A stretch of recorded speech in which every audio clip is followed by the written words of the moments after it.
नमस्ते प्रिय मित्रों, आप देख रहे हैं आपके अपने YouTube channel great people struggle को। आज की कहानी जीवन संघर्ष पर आधारित नहीं बल्कि एक प्रेम कथा है। तो शुरू करते हैं आज की इस कहानी को और जानते हैं अबली मीनी का नाम इतिहास में कैसे अमर हो गया। कौन है अबली मीनी? क्यों अबली मीनी के नाम का विशालकाय महल बनाया गया? इन सभी सवालों का जवाब हम आपको देंगे। महान इतिहासकार जनरल सर कनिंघम ने भी अपनी किताब रिपोर्ट ऑफ इंडियन आर्कियोलॉजिकल सर्वे में इस कहानी का जिक्र किया है। इस किताब के अनुसार कोटा के संस्थापक माधो सिंह के पुत्र मुकुंद सिंह थे। सन 1649 से 1657 तक राजा मुकुंद सिंह का शासनकाल था।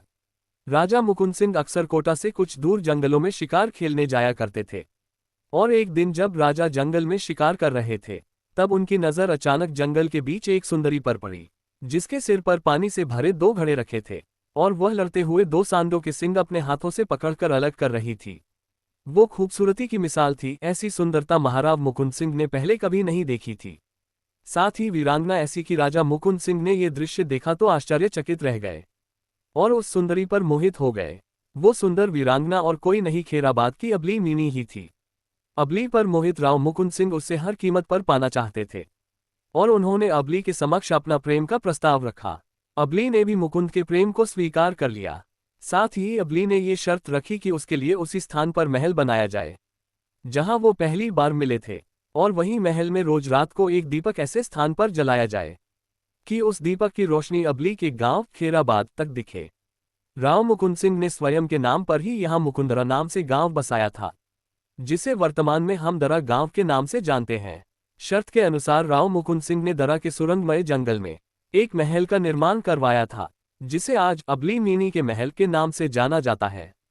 राव और अबली जब भी मिलते इसी महल में मिला करते थे, लेकिन अबली शादीशुदा थी। एक रात को अबली के पति ने राव मुकुंद को महल में अबली के साथ देख लिया था और राव पर छुर्रे से जानलेवा हमला कर दिया था, जिसे सुरक्षाकर्मियों ने नाकाम कर दिया।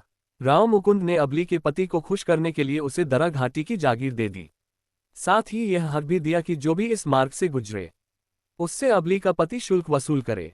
उस समय हाड़ौती और मालवा को जोड़ने के लिए यही एकमात्र मार्ग था। इसी के साथ अबली के पति ने उनका रिश्ता स्वीकार कर लिया। राव मुकुंद सिंह 1657 में उज्जैन के पास धर्मद नामक स्थान पर युद्ध में वीरगति को प्राप्त हो गए।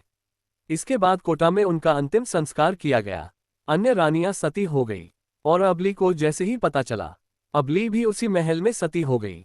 अबली और मुकुंद सिंह तो नहीं रहे, लेकिन नेशनल हाईवे संख्या 12 पर कोटा झालावाड़ के बीच दरा के सुरम्य जंगल में इस अमिट प्रेम कहानी का प्रतीक अबली मीनी का महल आज भी उन यादों को अपने में जीवित बनाए हुए है।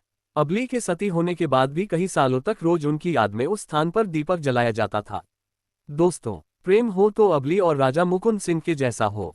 कहानी अच्छी लगी तो वीडियो को लाइक करें और सभी प्रेमी दोस्तों को शेयर करें। साथ ही चैनल को सब्सक्राइब कर बेल आइकन दबाना ना भूलें।